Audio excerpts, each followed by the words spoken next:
খুলনায় শেখ হাসিনার বিরুদ্ধে রায় ঘোষণাকে কেন্দ্র করে এনসিপির বিক্ষোভ কর্মসূচি পালন। খুলনা থেকে নজরুল ইসলাম নবীনের পাঠানো প্রতিবেদনে বিস্তারিত। ঠিক আছে।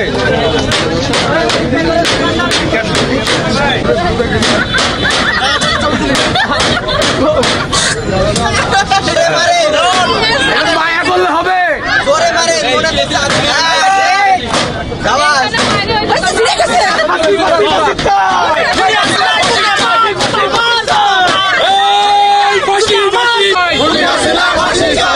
ফাঁসি চাই না,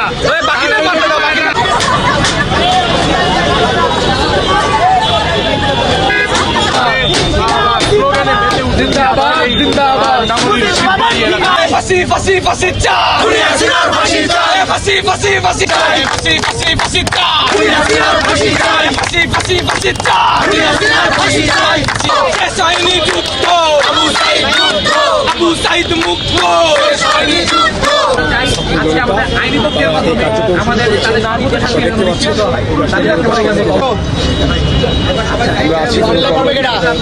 আমরা একটু সবাই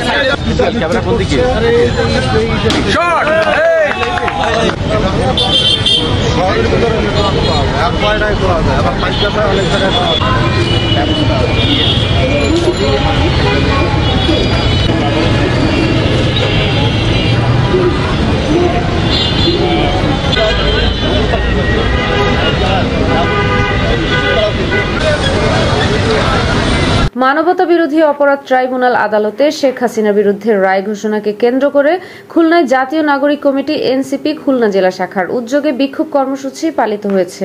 আজ 17 নভেম্বর বেলা 11টায় নগরীর শিববাড়ি মোড়ে এই কর্মসূচি পালন করা হয়। এ সময় এনসিপির কর্মী ও ছাত্র জনতা শেখ হাসিনার পোস্টারে জুতা নিক্ষেপ ও থুতু নিক্ষেপ করে, পাশাপাশি বিক্ষোভ মিছিল করে।